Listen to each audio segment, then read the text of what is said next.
बरं, आज राजीनामा दिला, काय संदर्भ आहे, काय विषय?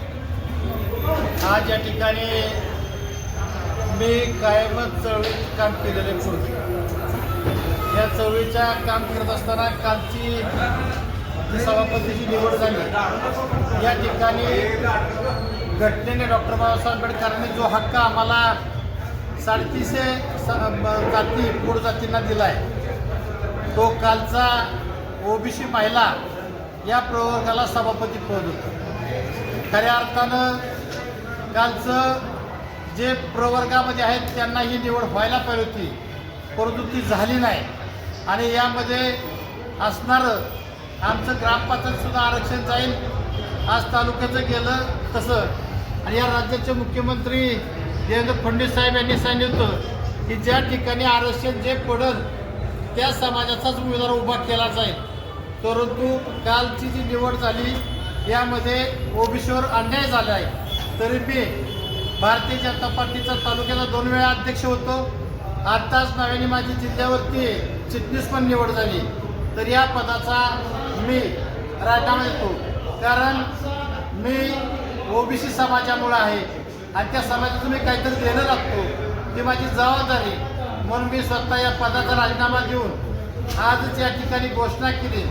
24 तारखेला सकाळी 10:30 वाजता नाना पाटील चौकामध्ये या ठिकाणी सर्वांनी जमायचं आहे आणि तसाच मोर्चा हा तहसील कार्यालयाला लाखोच्या संख्येनं या ठिकाणी आपले लक्ष्मण हाके साहेब असतील, या ठिकाणी तसेच भुजबळ साहेब असतील, जे ओबीसीचे महाराष्ट्रातले सर्व नेते या ठिकाणी त्या मोर्चाला येणार आहेत, तो आपण सगळ्यांनी येणं आणि प्रत्येक गाव आपण या ठिकाणी मिटिंग घेऊन ताकदीनं आपण 24 तारखेचा मोर्चा या ठिकाणी गाठणार, आपण सगळ्यांनी सहभागी व्हावे एवढी विनंती करतो। धन्यवाद। पण आपण या अगोदर जे रणजितदादा यांच्या नेतृत्वामध्ये काम करत होता त्यामध्ये जर आपल्याला पक्षश्रेष्ठीचा फोन आला तर आपण त्यावेळेस काय सांगताल?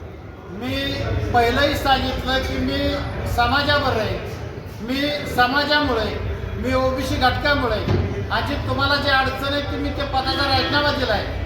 मुळात पद मी आत्ताचं ते घेतलंही नाही, म्हणून त्यामुळं या ठिकाणी मी समाजावर ओबीसी घटकावर आहे। बरं, ओबीसी समाजाला आता जे आरक्षण पंचायत समितीमध्ये दिलं नाही याचं कारण काय नक्की सांगू शकताल का?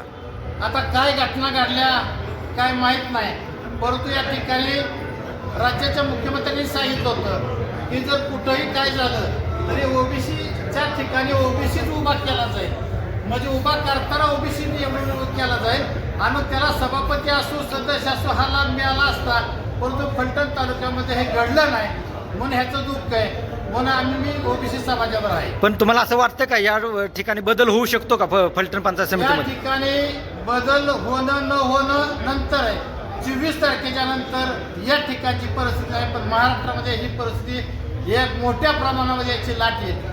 दौंडमध्ये चुकीची निवड झाली असेल, या ठिकाणी अहिल्यानगरमध्ये चुकीची निवड झाली असेल, या ठिकाणी कोल्हापूरमध्ये चुकीची निवड झाली असेल, त्या प्रत्येक ठिकाणच्या जागेवरची ओबीसी समाज हा संपूर्ण जागा होणार आहे आणि या ठिकाणी लढाई यशस्वीपणे देणार आहे। आपण ओबीसी समाजाला काय आव्हान करू शकताय? ओबीसी समाजाला असं आव्हान करतो, काल घडला प्रकार म्हणून नाही, पण या पुढे घडणारा प्रकार घडू नये यासाठी आपण सगळ्यांनी ताकदीनं या 24 तारखेच्या आंदोलनामध्ये सहभागी व्हावं अशी विनंती करतो।